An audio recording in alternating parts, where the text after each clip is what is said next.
Chapter 18, Society and Politics in the Gilded Age, 1865 to 1900.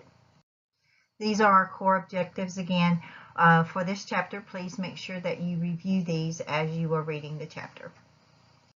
The period after the Civil War up until the turn of the century is sometimes referred to as the Gilded Age. Actually, Mark Twain, great noted American author, gave this name to this time period. Because when we look at this term gilded, it means that it's something that looks very beautiful and flashy and opulent on the outside, but underneath it's usually a little dirtier or not as shiny and bright. Kind of a correlation that we would say is like costume jewelry. When we buy real gold, it doesn't fade, it doesn't change our arms to weird colors like green and things like that.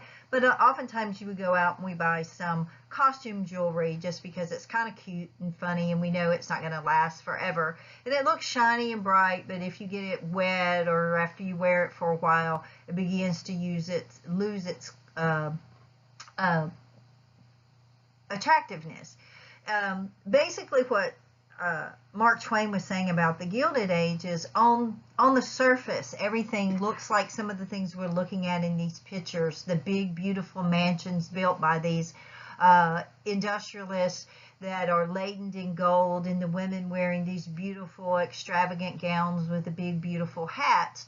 But how did we get to this stage? How did these people make this money?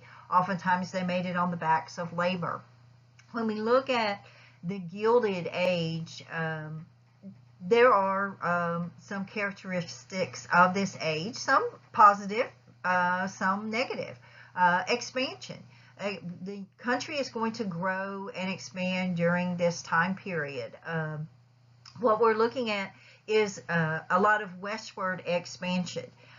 For some people, that was very good. For white Americans, the expansion westward gave them more opportunities to buy more land, to grow their businesses, to make new lives for themselves. Many former slaves, African Americans, are going to move westward for more opportunities. But if you're a Native American, what happens to you? Many of the Native American lands are going to be taken away from them. They're going to be moved off of their reservations, even into smaller areas of land. So expansion can be positive and negative, just depending on how you're looking at it. There was corruption. There was corruption in business. There was corruption in government. Urbanization. Urbanization is another factor that can be both positive and negative.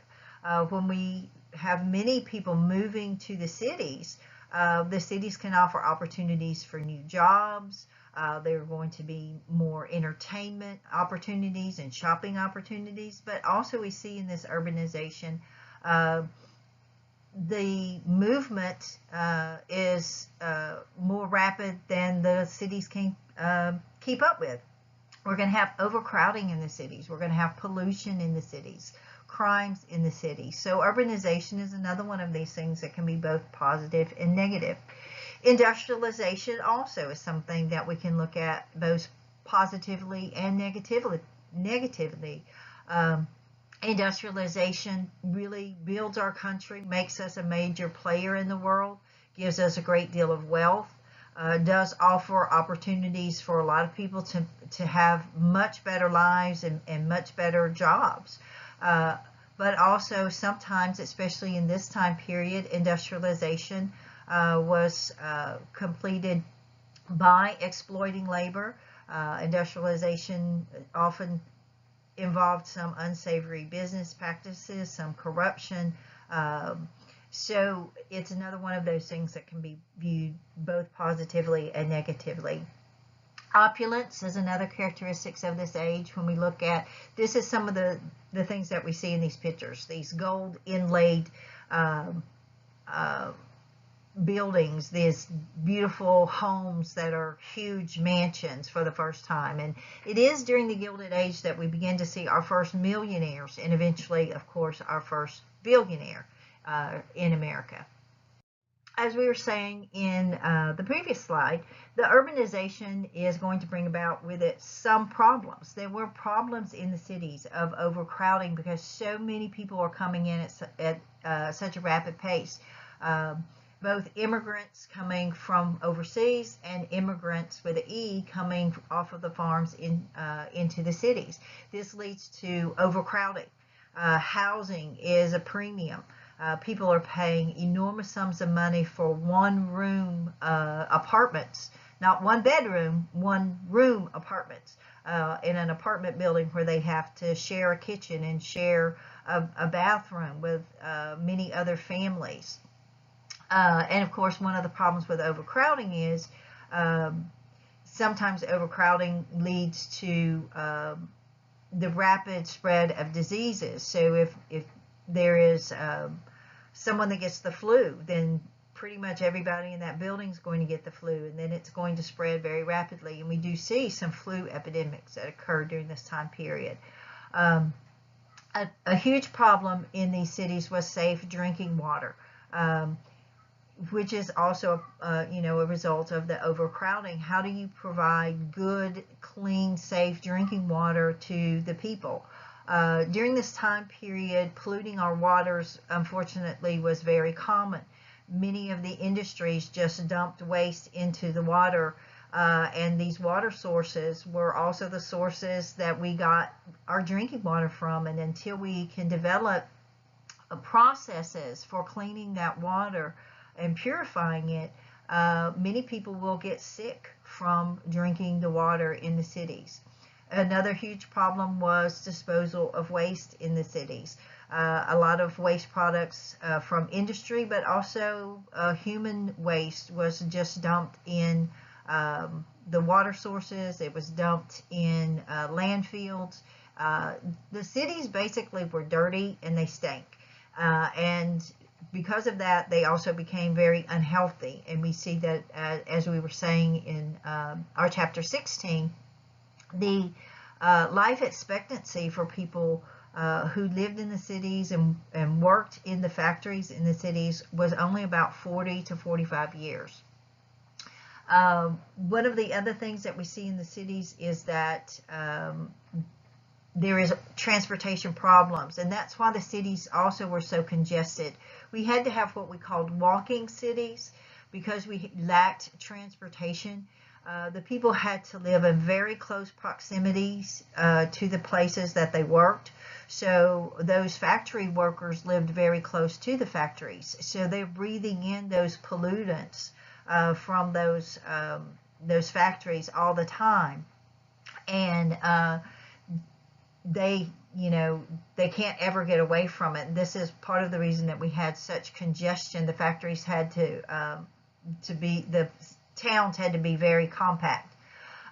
Eventually, some of the transportation problems are going to be taken care of, and we're going to have some development of some new transportation things like mass transit with the streetcars. Streetcars became very prevalent during this age. First we have horse-drawn streetcars, and then eventually we have electric streetcars. We don't have streetcars very often today. Probably two of the cities in the country that are kind of recognized for having streetcars are San Francisco and New Orleans.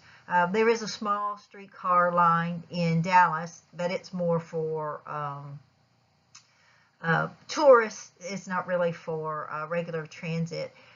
Because streetcars have been replaced by other forms of transportation. Subways also began to be built during this time. The first subway built in the United States was actually built in Boston. We always think of the New York subway, but the first subway was actually built in Boston. Once we began to get things like the streetcars and the subways, it begins to allow the cities to spread out more. And that's when we begin to see a lot of the middle class people that are developing. They move away from the inner cities. They begin to move into the suburbs because they have other means of getting to work during this time. There are actually architectural problems too. Iron had been the major foundation component for buildings for several years in our country. But as we said earlier, iron can only hold a certain amount of weight. So buildings could usually only be a few stories high. And so this causes problems with having enough space to build the factories and to build buildings. Eventually, steel will replace iron as the major component in buildings. And once we get steel, then we get to get higher buildings. And so we begin to build up rather than out. And so this will help take care of some of our issues. As we begin to build taller buildings in America, we have our first, quote, skyscraper that was built in America. It was built in Chicago. It was the Home Insurance Building. It was a whole whopping 10 stories high. Of course, today that's not considered a very tall building, but that was about double the size of the buildings at the time. And then buildings, of course, taller buildings become more and more prevalent. And then they get to be taller and taller until by the time we get to the 1920s, we have a building like the one in the picture on the slide, the Empire State Building. Once we get taller buildings, you know, we Americans are a little bit lazy. We don't want to climb up 10 floors of stairs, and so elevators were invented to help move us up into these taller buildings. Elijah Otis is noted for building or creating the first elevator with an automatic safety device, which made elevators much more safe. Sometimes if you go into an older building today, you will still see when you get into the elevator, it'll say Otis Elevator Company because it became the most prominent elevator building company in the country because they were the first one to have these safety devices that kept the elevators from just falling and crashing to the floor.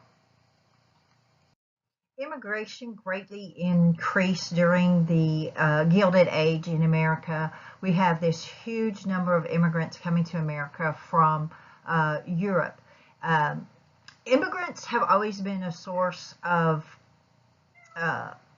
population in the United States. We've always relied on immigrants to come to America to help populate us. You know, even if your ancestors go back to colonial times, they were immigrants to America. The difference in the immigration beginning during this time period, though, is that before the Civil War, most immigrants came from Northern and Western Europe, and that meant that they all had some commonalities. They looked very much the same. They are predominantly Protestant in their religious backgrounds. Many of them speak English already when they come to America. But beginning in the 1880s, we're going to have new sources of immigration coming mostly from Southern and Eastern Europe. These immigrants look a little differently. They have darker hair or darker skin. Most of them do not speak English. They speak only their native tongues like Italian or Russian or Greek or some of these other nationalities that come to America from Poland. And we have a large number of non-Protestant Christians coming to America, people who are Roman Catholic or Eastern Orthodox, and we even have a large number of Jewish immigrants coming to America during this time, coming from Russia because they were being persecuted in Russia during this time period. And so these immigrants look different. They speak different. They have different religious backgrounds. And so one of the things that we see with these new immigrants during the 1880s, 1890s, is that they are not welcomed with open arms in America like previous sources of immigration had been. We begin to see ethnic tensions in America heighten. People began to say we need to restrict immigration to America during this time period. There is even an organization that is created. It's called the American Protection Association. That is an anti-immigrant association. They want to limit immigration to America.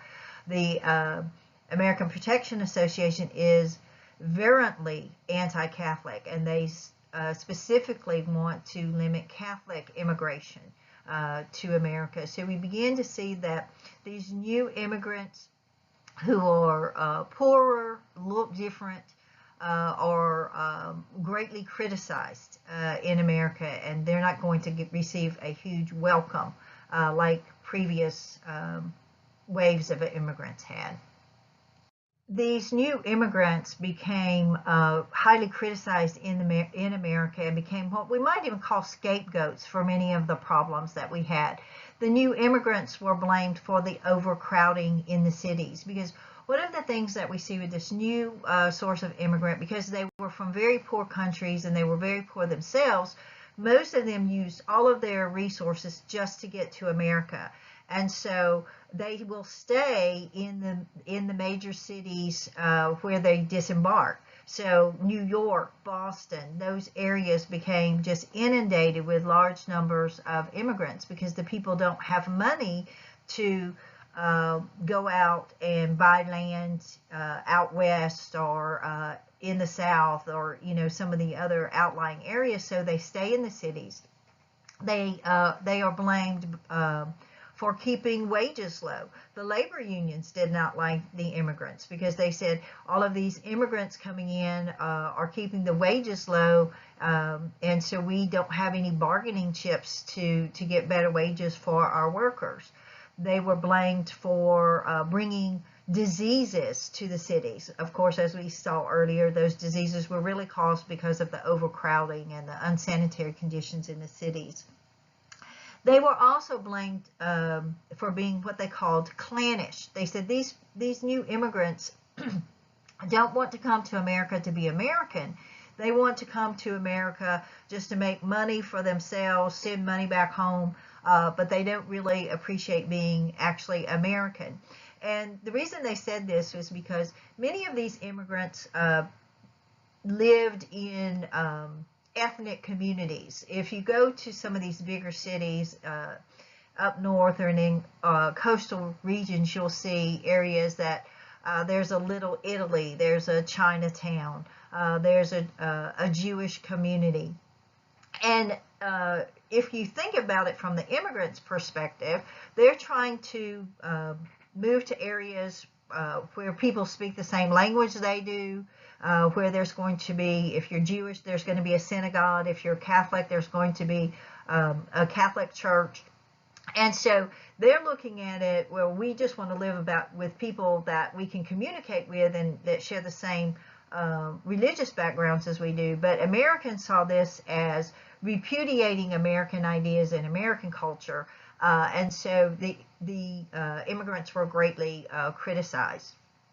For this reason, we do begin seeing in the late 1880s and into the 1890s our first immigration restrictions. Before this, there was no real immigration code in America. If you could afford it, if you got to America, you could come. Our first immigration restriction in America is called the Chinese Exclusion Act, and this came about because of California primarily. Many Chinese had come to the United States to help build the Transcontinental Railroad. The U.S. government and the railroad companies had actually recruited Chinese to come to America to help build the railroads. But by the 1880s, there was this huge number of Chinese living in America, because what the Chinese workers did was they saved their money and then they brought over the rest of their families. And so because of the persuasion of California, in 1882, the U.S. government will pass the Chinese Exclusion Act.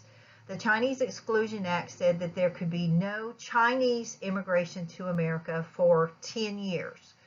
And so for 10 years, no Chinese could come into the United States. Well, in 1892, that restriction was expanded again, and they said so for a period of 10 more years, the Chinese cannot come into the United States. And then finally, In 1902, they just said the Chinese are excluded until further notice. Basically, they took the time frame off of that. We also see in 1891, the Bureau of Immigration was created. The Bureau of Immigration was designed to weed out what we considered undesirable immigrants. This is the first time that we see that immigrants will have to start being evaluated. And there's good in that, of course. We don't want just criminals coming over, people that are trying to escape justice in their home country. And so the Bureau of Immigration was created to keep out criminals, to keep out unsavory characters, and also they would evaluate people once they came to America. If they were sick, they would have to go into quarantine. They may even be sent back home if they were too sick and could not get well. Another way, a proposal that was made to weed out undesirable immigrants was that immigrants would have to pass a literacy test. Now, this one never did come into fruition, but it was proposed that immigrants would have to prove that they could read or write in some language before they could come to the United States. That one did not come about, but there were attempts to greatly restrict immigration in America. This slide just shows us a couple of pictures regarding immigration. The first one, if you look at the political cartoon, it says the high tide of immigration, a national menace. And you see Uncle Sam with the flag, and he's trying to climb up the rock, and then you see this huge wave that's titled Riff-Raff of Immigration, and all of these immigrants swimming in and coming in. It's just kind of showing you that, this was very prevalent. This is a political cartoon from 1903. And so there was this movement that immigration was bad for the country 100 years ago. The other picture here is an actual photo of immigrants arriving in Ellis Island, showing that they actually have to go through those portals at Ellis Island, which is the most prevalent one, that one in New York, Ellis Island, but other major debarkation centers like Boston would also have something similar to Ellis Island, but they would have to go in, they would have to submit their papers, they would have to be checked, they would go into these medical facilities where they would be checked for diseases and things of that nature. This is just another photograph of Ellis Island. You can see the massive numbers of people that are waiting their turn to go through their evaluation process as they came into the United States. When some of the other slides we've looked at some of the negative things about the cities, the overcrowding, the pollution, the harsh life that the workers had, but there were also some advantages in cities. The cities had actually better education systems. They had comprehensive standards. What we're looking at by the time we get to the late 1800s in most of the urban centers is we're going to have age separated grades in the schools, where in most of the rural areas you're still going to have the one-room schoolhouse where you're having, the eighth, what we would consider like the 8th grade in there with the first graders. Now we're in the cities, we're going to have this age divided group where you can teach skills based on the age, and then they progress and move up. And there are comprehensive standards where all first graders learn these things, all 7th graders learn these things. The idea is that now we want to educate the whole child, not just the intellectual child, not just the smartest kids, not just the richest kids, but all children should be educated. And so we begin to see in the cities a movement for mandatory education. That's going to take a while to come about, but they do begin to move that. They are also going to add some things into the education programs in the cities for agricultural and vocational education. teaching people skills that will help get them out of just factory work so that they can better their lives and maybe do better than their parents and not have to work in those factories their whole lives. Education in the cities was more supervised. You're going to have principals. You're going to have trained teachers.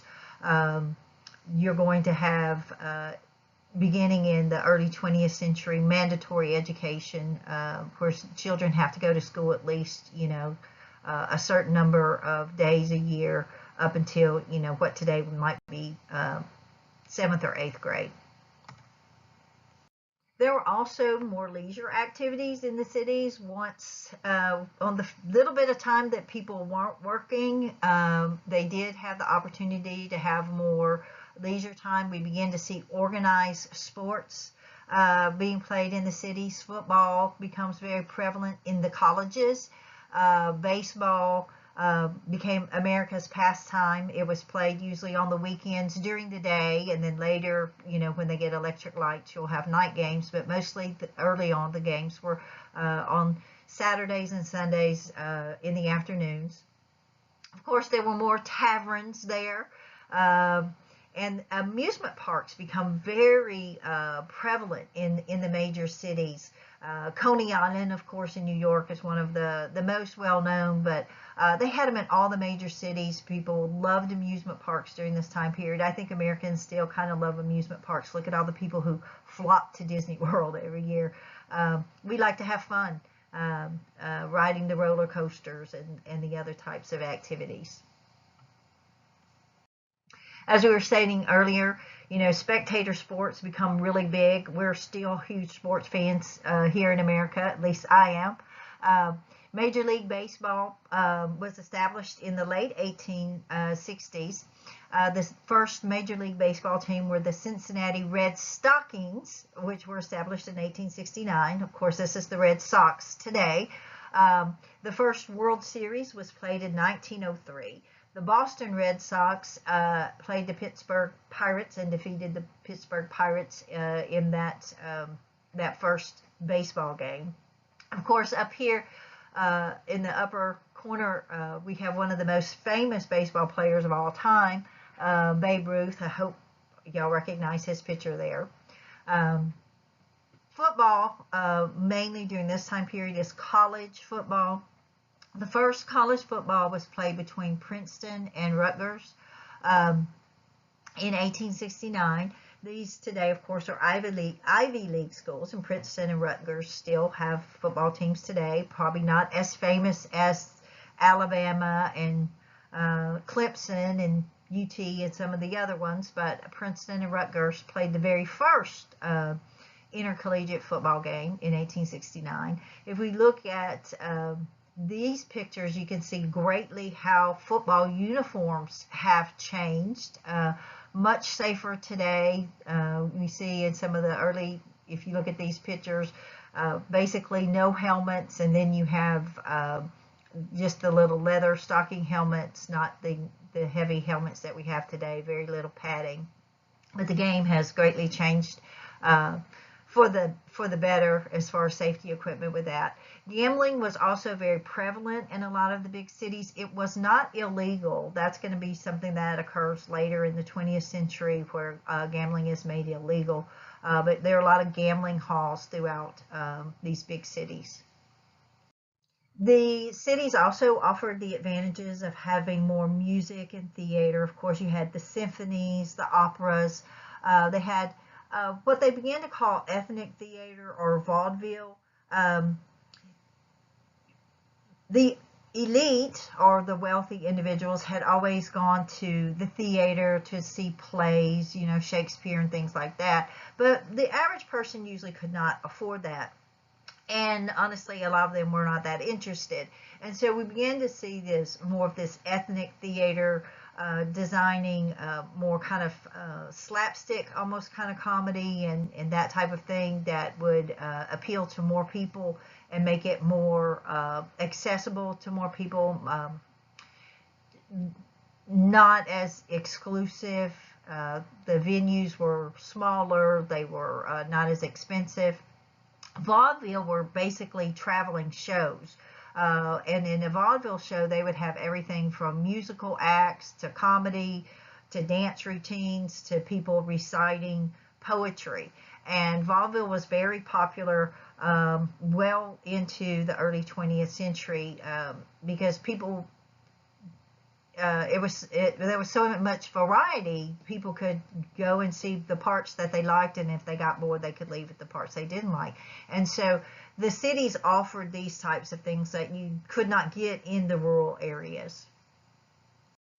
And of course, another big advantage of the cities was more varied shopping opportunities instead of just the one little general store where you bought everything.